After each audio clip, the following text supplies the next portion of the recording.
ॐ श्री गणेशाय नमः। अथ श्री ऋणहर्ता गणेश स्तोत्रम् विनियोगः। ॐ अस्य श्री ऋणहर महागणपति स्तोत्रस्य सदाशिव ऋषिः अनुष्टुप् छन्दः। श्री ऋणहर महागणपतिर्देवता ग्लौं बीजां गः शक्तिः गौं कीलकां मम ऋणनाशने जपे विनियोगः। ध्यानम् सिन्दूरवर्णं द्विभुजं गणेशं लम्बोदरं पद्मदले निविष्टम् ब्रह्मादिदेवैः परिसेव्यमानम् सिद्धैर्युतं तं प्रणमामि देवम्। सृष्ट्यादौ ब्रह्मणा सम्यक् पूजितः फलसिद्धये सदैव पार्वतीपुत्रः ऋणनाशं करोतु मे। त्रिपुरस्य वधात् पूर्वम् शम्भुना सम्यगर्चितः सदैव पार्वतीपुत्रः ऋणनाशं करोतु मे। हिरण्यकश्यपादीनां वधार्थे विष्णुनार्चितः सदैव पार्वतीपुत्रः ऋणनाशं करोतु मे। महिषस्य वधे देव्या गणनाथः प्रपूजितः सदैव पार्वतीपुत्रः ऋणनाशं करोतु मे। तारकस्य वधात् पूर्वं कुमारेण प्रपूजितः सदैव पार्वतीपुत्रः ऋणनाशं करोतु मे। भास्करेण गणेशो हि पूजितस्य स्वसिद्धये सदैव पार्वतीपुत्रः ऋणनाशं करोतु मे।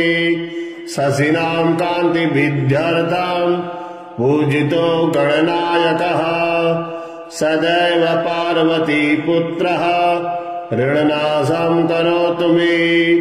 पालनाय च तपसां विश्वामित्रेण पूजितः सदैव पार्वतीपुत्रः ऋणनाशं करोतु मे। इदं ऋणहरं स्तोत्रं तीव्रदारिद्र्यनाशनम् एकवारं पठे नित्यं वर्षमेकं समाहितः। दारिद्र्यं दारुणं त्यक्त्वा कुबेरसमतां व्रजेत्। फणन्त्योऽयं महामन्त्रः सार्धपञ्चदशाक्षरः। ॐ गणेश ऋणसिन्धि वरेण्यं हुं नमः फट्। इमं मन्त्रं पठेदन्ते ततस्य शुचिभावनः। 21 संख्याभिः पुरश्चरणमीरितम् सहस्रावर्तनात् सम्यक् षण्मासं प्रियतां व्रजेत्। बृहस्पतिर्समो ज्ञाने धने धनपतिर्भवेत्। अश्यैवायुतसंख्याभिः पुरश्चरणमीरितम् लक्षमावर्तनात् सम्यक् वाञ्छितं फलमवाप्नुयात्। भूतप्रेतपिशाचानां नाशनं स्मृतिमात्रतः।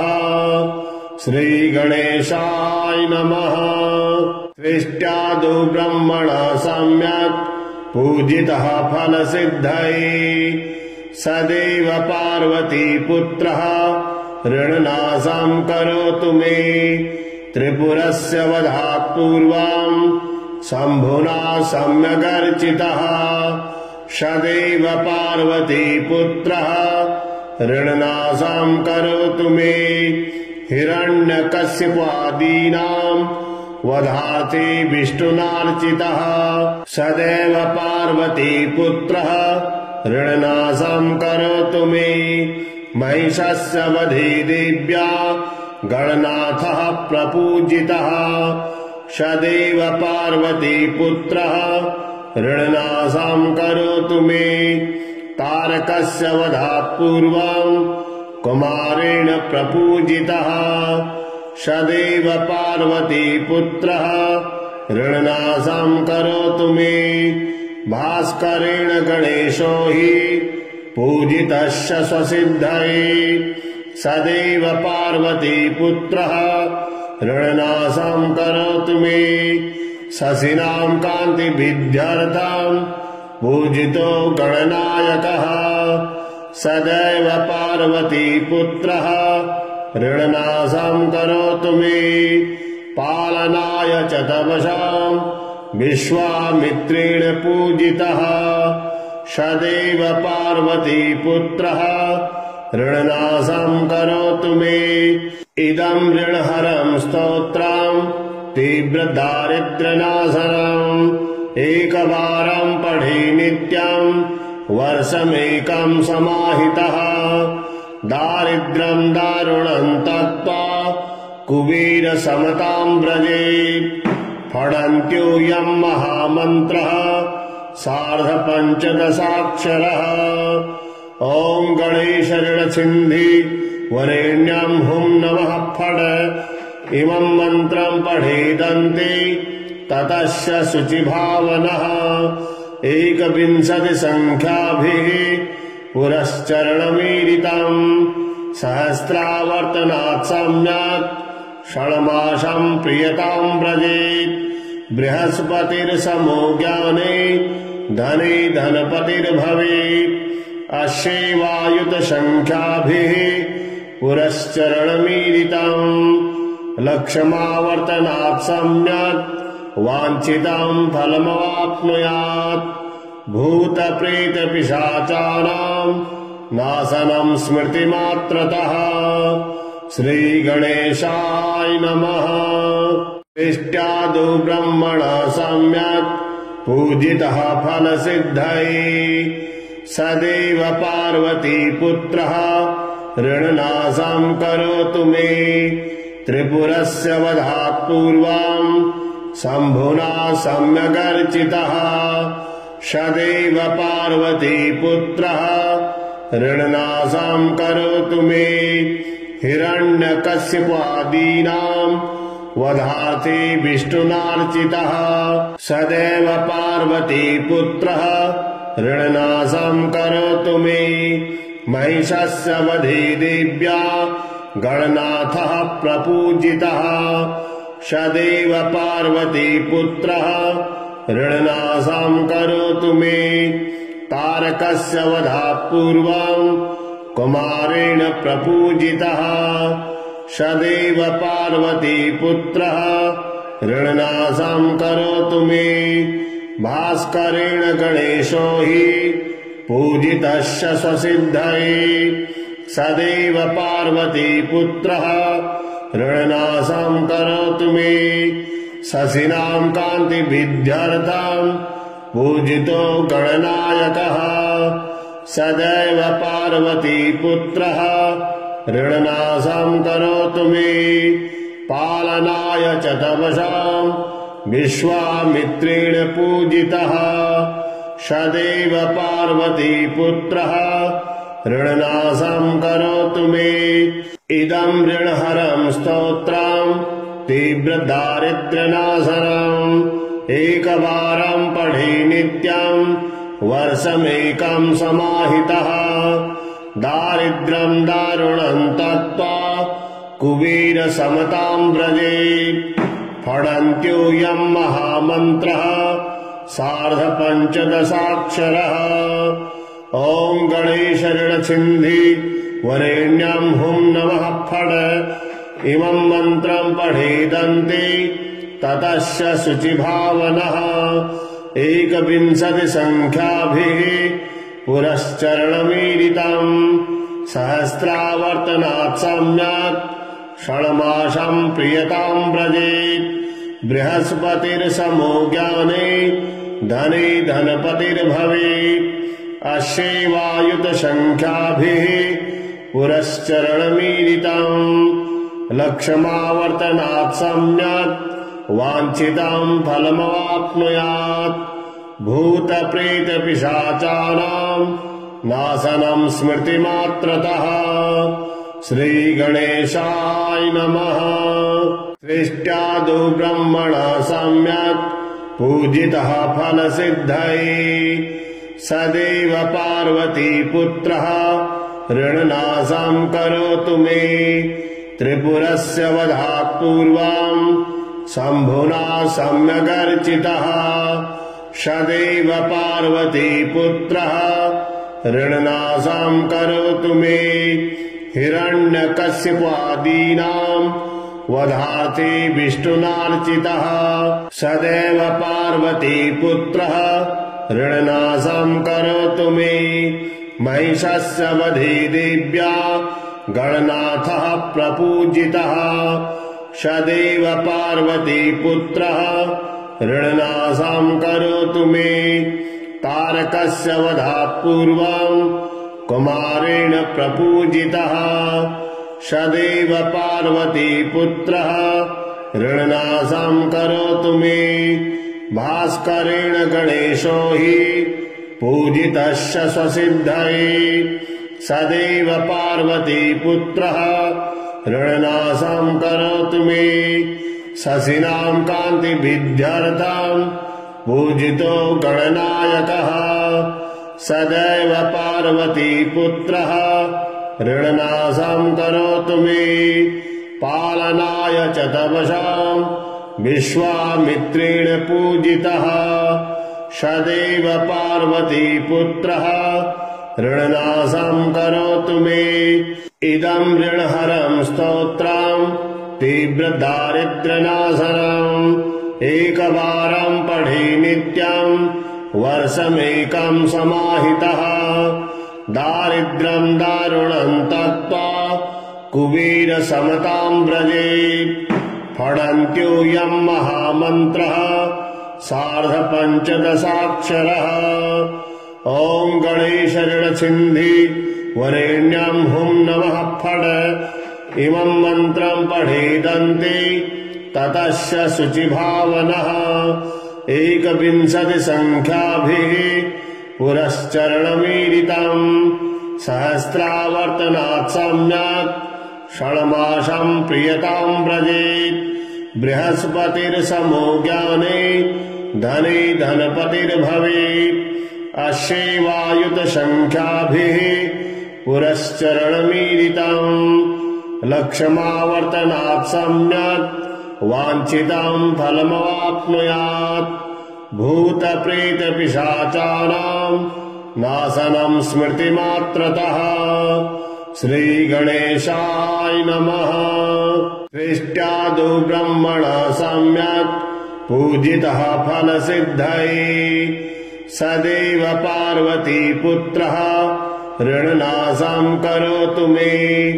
त्रिपुरस्य वधात् पूर्वं शम्भुना सम्यगर्चितः सदैव पार्वतीपुत्रः ऋणनाशं करोतु मे। हिरण्यकश्यपादीनां वधार्थे विष्णुनार्चितः सदैव पार्वतीपुत्रः ऋणनाशं करोतु मे। महिषस्य वधे देव्या गणनाथः प्रपूजितः सदैव पार्वतीपुत्रः ऋणनाशं करोतु मे। तारकस्य वधात् पूर्वं कुमारेण प्रपूजितः सदैव पार्वतीपुत्रः ऋणनाशं करोतु मे। भास्करेण गणेशो हि पूजितस्य स्वसिद्धये सदैव पार्वतीपुत्रः ऋणनाशं करोतु मे। शशिनां कान्तिभिद्ध्यर्थं पूजितो गणनायकः सदैव पार्वतीपुत्रः ऋणनाशं करोतु मे। पालनाय च तपसां विश्वामित्रेण पूजितः सदैव पार्वतीपुत्रः ऋणनाशं करोतु मे। इदं ऋणहरं स्तोत्रं तीव्रदारिद्र्यनाशनम् एकवारं पठे नित्यं वर्षमेकं समाहितः। दारिद्र्यं दारुणं त्यक्त्वा कुबेरसमतां व्रजेत् फणन्त्योऽयं महामन्त्रः सार्धपञ्चदशाक्षरः ॐ गणेशऋणसिन्धि वरेण्यं हुं नमः फट् इमं मन्त्रं पठेदन्ते ततस्य शुचिभावनः 21 संख्याभिः पुरश्चरणमीरितम् सहस्रावर्तनात् सम्यक् षण्मासं प्रियतां व्रजेत् बृहस्पतिर्समो ज्ञाने धने धनपतिर्भवेत् अश्यैवायुतसंख्याभिः पुरश्चरणमीरितम् लक्षमावर्तनात् सम्यक् वाञ्छितं फलमवाप्नुयात् भूतप्रेतपिशाचानां नाशनं स्मृतिमात्रतः श्रीगणेशाय नमः। सृष्ट्यादौ ब्रह्मणः सम्यक् पूजितः फलसिद्धये सदैव पार्वतीपुत्रः ऋणनाशं करोतु मे त्रिपुरस्य वधात् पूर्वं शम्भुना सम्यगर्चितः सदैव पार्वतीपुत्रः ऋणनाशं करोतु मे हिरण्यकश्यपादीनां वधार्थे विष्णुनार्चितः सदैव पार्वतीपुत्रः ऋणनाशं करोतु मे महिषस्य वधे देव्या गणनाथः प्रपूजितः सदैव पार्वतीपुत्रः ऋणनाशं करोतु मे तारकस्य वधात् पूर्वं कुमारेण प्रपूजितः सदैव पार्वतीपुत्रः ऋणनाशं करोतु मे भास्करेण गणेशो हि पूजितस्य स्वसिद्धये सदैव पार्वतीपुत्रः ऋणनाशं करोतु मे शशिनां कान्तिविद्यार्थं पूजितो गणनायकः सदैव पार्वतीपुत्रः ऋणनाशं करोतु मे पालनाय च तपसां विश्वामित्रेण पूजितः सदैव पार्वतीपुत्रः ऋणनाशं करोतु मे इदं ऋणहरं स्तोत्रं तीव्रदारिद्र्यनाशनम् एकवारं पठे नित्यं वर्षमेकं समाहितः दारिद्र्यं दारुणं त्यक्त्वा कुबेरसमतां व्रजेत् फणन्त्योऽयं महामन्त्रः सार्धपञ्चदशाक्षरः ॐ गणेशऋणसिन्धि वरेण्यं हुं नमः फट् इमं मन्त्रं पठेदन्ते ततस्य शुचिभावनः 21 संख्याभिः पुरश्चरणमीरितम् सहस्रावर्तनात् सम्यक् षण्मासं प्रियतां व्रजेत् बृहस्पतिर्समो ज्ञाने धने धनपतिर्भवेत् अश्यैवायुतसंख्याभिः पुरश्चरणमीरितम् लक्षमावर्तनात् सम्यक् वाञ्छितं फलमवाप्नुयात् भूतप्रेतपिशाचानां नाशनं स्मृतिमात्रतः श्रीगणेशाय नमः। सृष्ट्यादौ ब्रह्मणः सम्यक् पूजितः फलसिद्धये सदैव पार्वतीपुत्रः ऋणनाशं करोतु मे त्रिपुरस्य वधात् पूर्वं शम्भुना सम्यगर्चितः सदैव पार्वतीपुत्रः ऋणनाशं करोतु मे हिरण्यकश्यपादीनां वधार्थे विष्णुनार्चितः सदैव पार्वतीपुत्रः ऋणनाशं करोतु मे महिषस्य वधे देव्या गणनाथः प्रपूजितः सदैव पार्वतीपुत्रः ऋणनाशं करोतु मे तारकस्य वधात् पूर्वं कुमारेण प्रपूजितः सदैव पार्वतीपुत्रः ऋणनाशं करोतु मे। भास्करेण गणेशो हि पूजितश्च स्वसिद्धये सदैव पार्वतीपुत्रः ऋणनाशं करोतु मे। शशिनां कान्तिभिद्ध्यर्थं पूजितो गणनायकः सदैव पार्वतीपुत्रः ऋणनाशं करोतु मे। पालनाय च तपसां विश्वामित्रेण पूजितः सदैव पार्वतीपुत्रः ऋणनाशं करोतु मे। इदं ऋणहरं स्तोत्रं तीव्रदारिद्र्यनाशनम् एकवारं पठे नित्यं वर्षमेकं समाहितः। दारिद्र्यं दारुणं त्यक्त्वा कुबेरसमतां व्रजेत्। फणन्त्योऽयं महामन्त्रः सार्धपञ्चदशाक्षरः। ॐ गणेशऋणसिन्धि वरेण्यं हुं नमः फट्। इमं मन्त्रं पठेदन्ते ततस्य शुचिभावनः। 21 संख्याभिः पुरश्चरणमीरितम् सहस्रावर्तनात् सम्यक् षण्मासं प्रियतां व्रजेत्। बृहस्पतिर्समो ज्ञाने धने धनपतिर्भवेत्।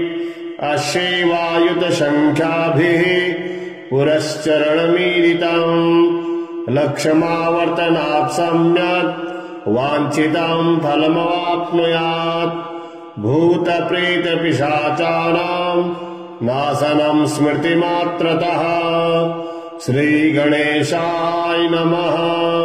सृष्ट्यादौ ब्रह्मणः सम्यक् पूजितः फलसिद्धये सदैव पार्वतीपुत्रः ऋणनाशं करोतु मे। त्रिपुरस्य वधात् पूर्वं शम्भुना सम्यगर्चितः सदैव पार्वतीपुत्रः ऋणनाशं करोतु मे। हिरण्यकश्यपादीनां वधार्थे विष्णुनार्चितः सदैव पार्वतीपुत्रः ऋणनाशं करोतु मे। महिषस्य वधे देव्या गणनाथः प्रपूजितः सदैव पार्वतीपुत्रः ऋणनाशं करोतु मे। तारकस्य वधात् पूर्वं कुमारेण प्रपूजितः सदैव पार्वतीपुत्रः ऋणनाशं करोतु मे। भास्करेण गणेशो हि पूजितश्च स्वसिद्धये सदैव पार्वतीपुत्रः ऋणनाशं करोतु मे। शशिनां कान्तिभिद्ध्यर्थं पूजितो गणनायकः सदैव पार्वतीपुत्रः ऋणनाशं करोतु मे। पालनाय च तपसां विश्वामित्रेण पूजितः सदैव पार्वतीपुत्रः ऋणनाशं करोतु मे। इदं ऋणहरं स्तोत्रं तीव्रदारिद्र्यनाशनम् एकवारं पठे नित्यं वर्षमेकं समाहितः। दारिद्र्यं दारुणं त्यक्त्वा कुबेरसमतां व्रजेत्। फणन्त्योऽयं महामन्त्रः सार्धपञ्चदशाक्षरः। ॐ गणेशऋणसिन्धि वरेण्यं हुं नमः फट्। इमं मन्त्रं पठेदन्ते ततस्य शुचिभावनः। 21 संख्याभिः पुरश्चरणमीरितम् सहस्रावर्तनात् सम्यक् षण्मासं प्रियतां व्रजेत्। बृहस्पतिर्समो ज्ञाने धने धनपतिर्भवेत्। अश्यैवायुतसंख्याभिः पुरश्चरणमीरितम् लक्षमावर्तनात् सम्यक् वाञ्छितं फलमवाप्नुयात्। भूतप्रेतपिशाचानां नाशनं स्मृतिमात्रतः। श्रीगणेशाय नमः। सृष्ट्यादौ ब्रह्मणा सम्यक् पूजितः फलसिद्धये सदैव पार्वतीपुत्रः ऋणनाशं करोतु मे।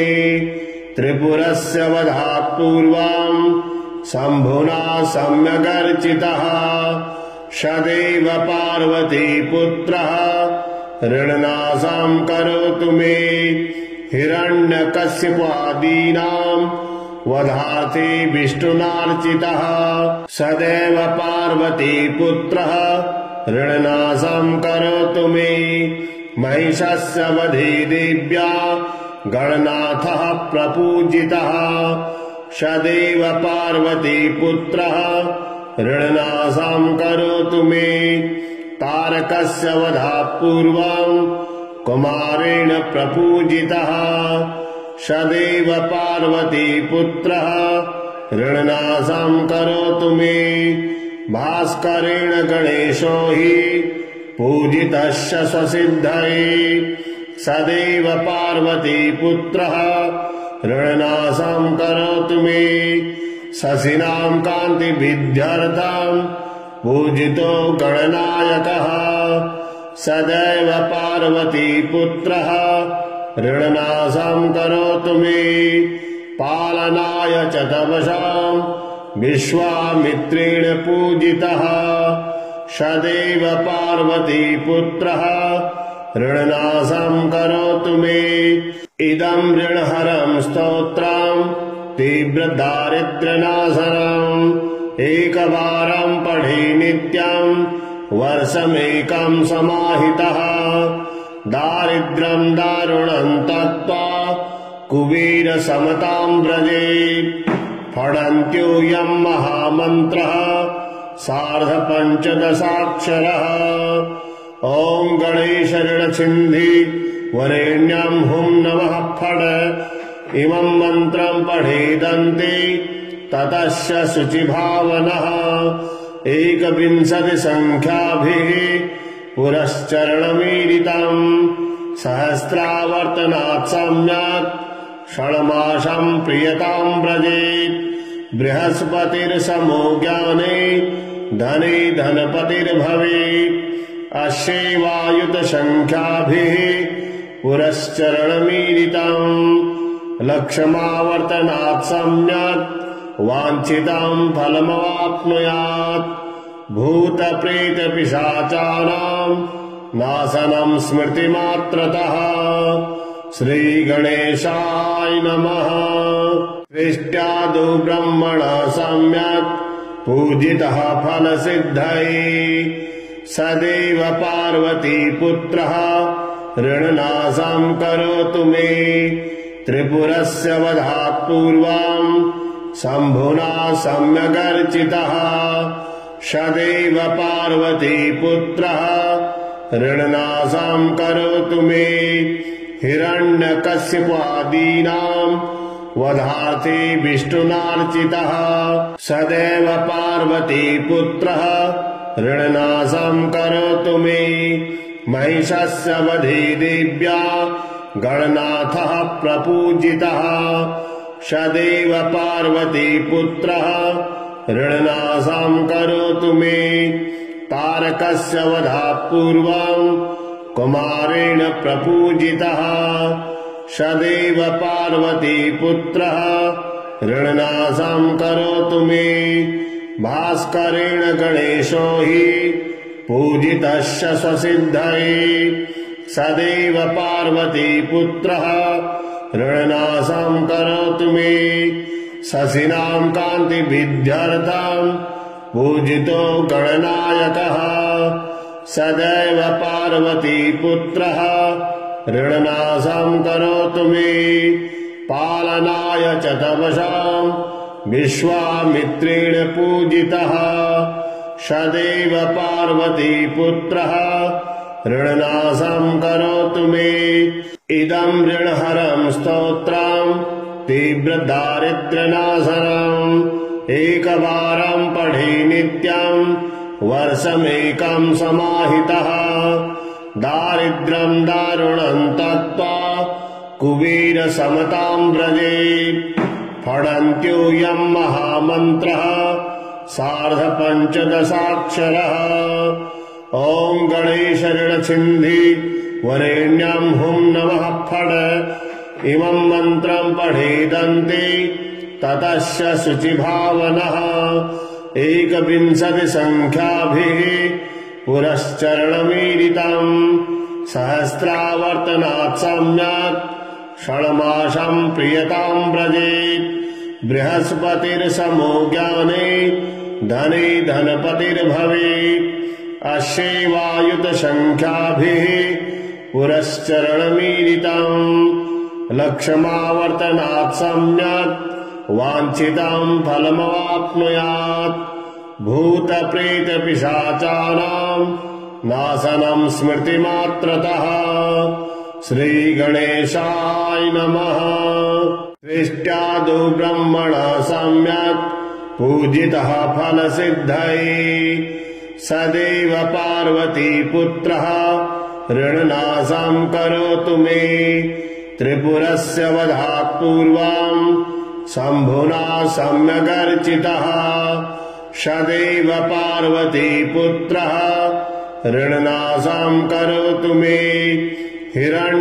हिरण्यकश्यपादीनां वधार्थे विष्णुनार्चितः सदैव पार्वतीपुत्रः ऋणनाशं करोतु मे महिषस्य वधे देव्या गणनाथः प्रपूजितः सदैव पार्वतीपुत्रः ऋणनाशं करोतु मे तारकस्य वधात् पूर्वं कुमारेण प्रपूजितः सदैव पार्वतीपुत्रः ऋणनाशं करोतु मे भास्करेण गणेशो हि पूजितस्य स्वसिद्धये सदैव पार्वतीपुत्रः ऋणनाशं करोतु मे शशिनां कान्तिभिद्ध्यर्थं पूजितो गणनायकः सदैव पार्वतीपुत्रः ऋणनाशं करोतु मे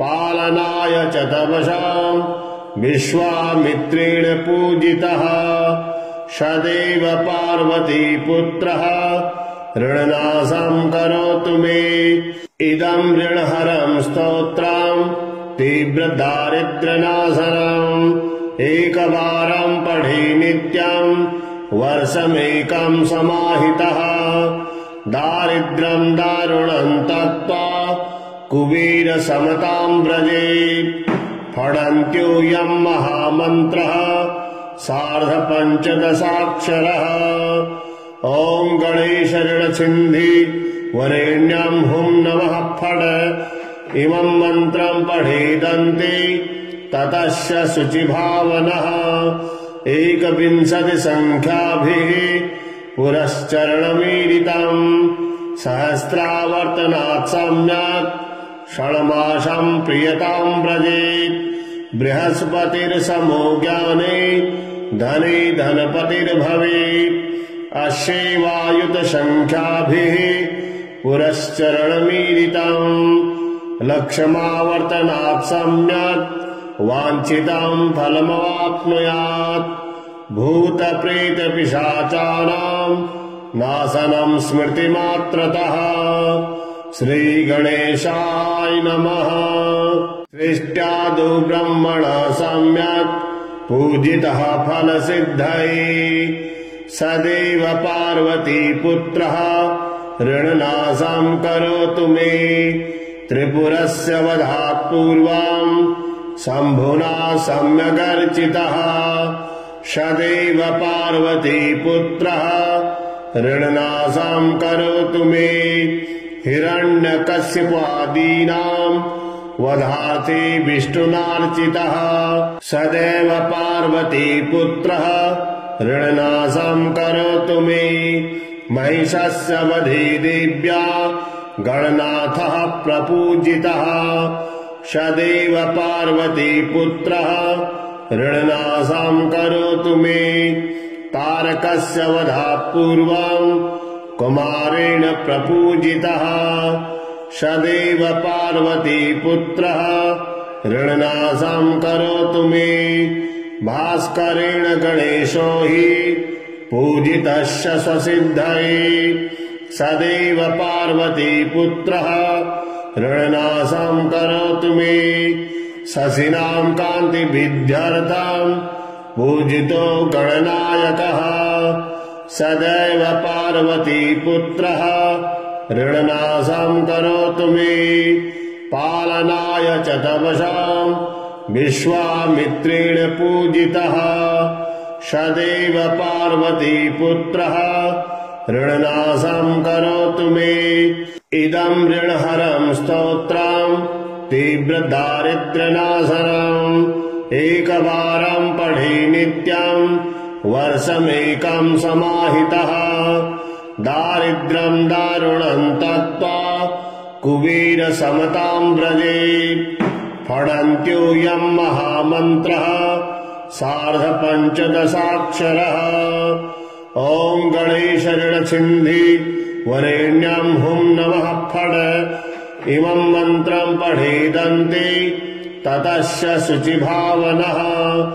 21 संख्याभिः पुरश्चरणमीडितम् सहस्रावर्तनात् सम्यक् षण्मासं प्रियतां व्रजेत्। बृहस्पतिर्समो ज्ञाने धने धनपतिर्भवेत्। अस्यैवायुतसंख्याभिः पुरश्चरणमीडितम् लक्षमावर्तनात् सम्यक् वाञ्छितं फलमवाप्नुयात्। भूतप्रेतपिशाचानां नाशनं स्मृतिमात्रतः। श्रीगणेशाय नमः। सृष्ट्यादौ ब्रह्मणः सम्यक् पूजितः फलसिद्धये सदैव पार्वतीपुत्रः ऋणनाशं करोतु मे।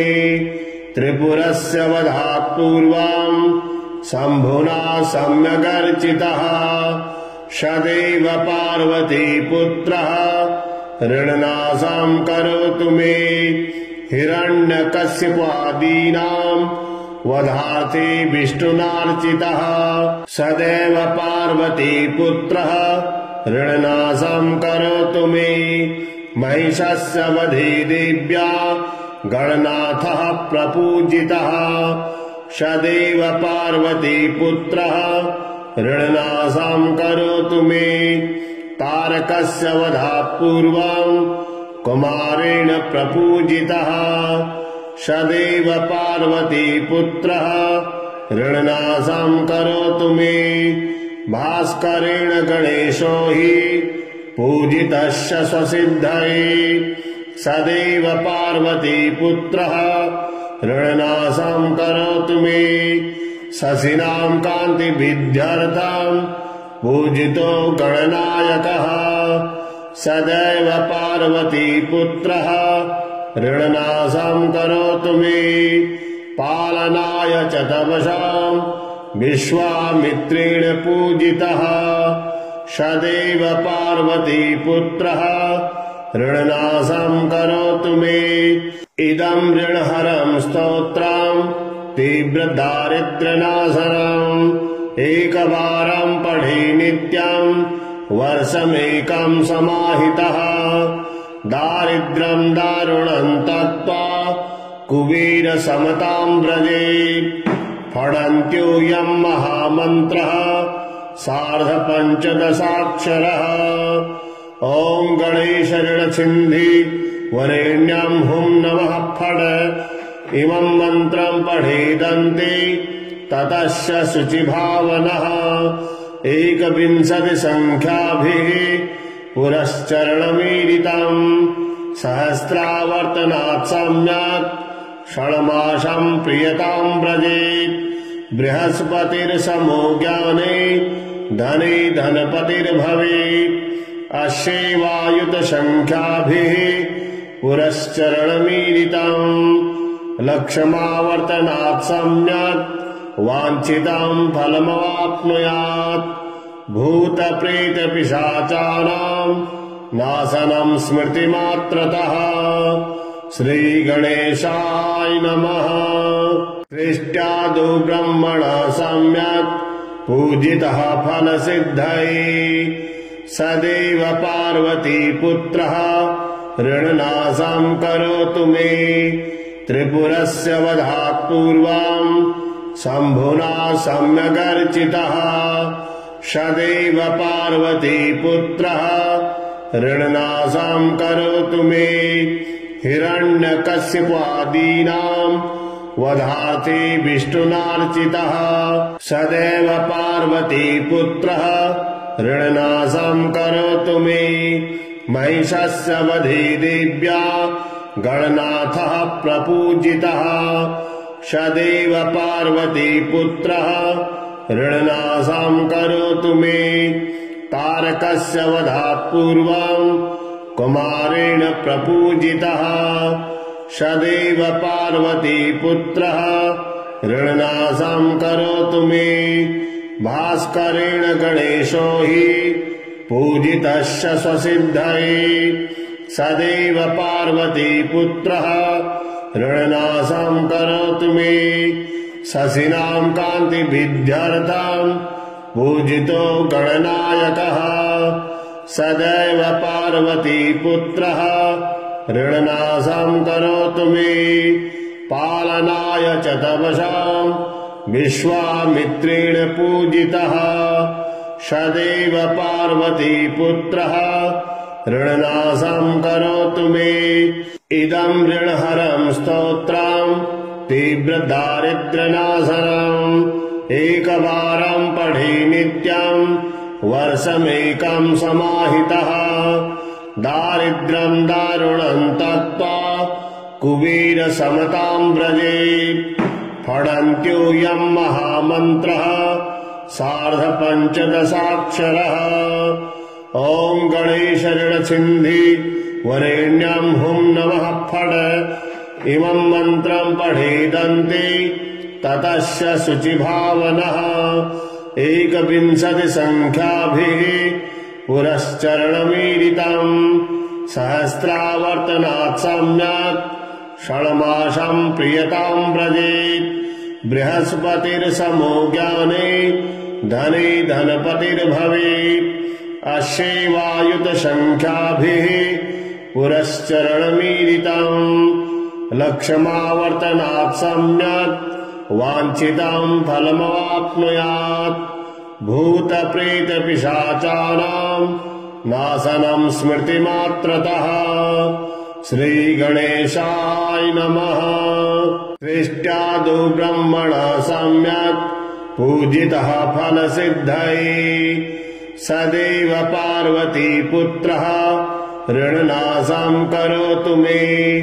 त्रिपुरस्य वधात् पूर्वं शम्भुना सम्यगर्चितः सदैव पार्वतीपुत्रः ऋणनाशं करोतु मे। हिरण्यकश्यपादीनां वधार्थे विष्णुनार्चितः सदैव पार्वतीपुत्रः ऋणनाशं करोतु मे। महिषस्य वधे देव्या गणनाथः प्रपूजितः सदैव पार्वतीपुत्रः ऋणनाशं करोतु मे। तारकस्य वधात् पूर्वं कुमारेण प्रपूजितः सदैव पार्वतीपुत्रः ऋणनाशं करोतु मे। भास्करेण गणेशो हि पूजितस्य स्वसिद्धये सदैव पार्वतीपुत्रः ऋणनाशं करोतु मे।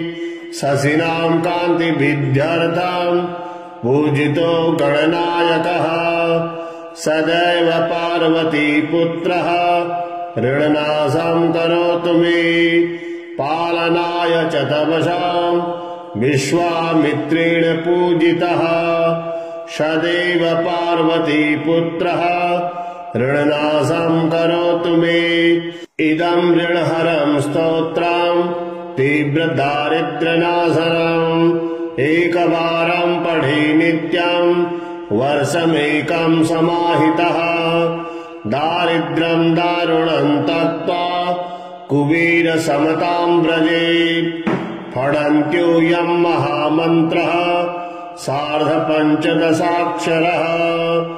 ॐ गणेशऋणसिन्धि वरेण्यं हुं नमः फट् इमं मन्त्रं पठेदन्ते ततश्च शुचिभावनः 21 संख्याभिः पुरश्चरणमीरितम् सहस्रावर्तनात् सम्यक् षण्मासं प्रियताम् व्रजेत् बृहस्पतिर्समो ज्ञाने धने धनपतिर्भवेत् अश्यैवायुतसंख्याभिः पुरश्चरणमीरितम् लक्षमावर्तनात् सम्यक् वाञ्छितं फलमवाप्नुयात् भूतप्रेतपिशाचानां नाशनं स्मृतिमात्रतः श्रीगणेशाय नमः।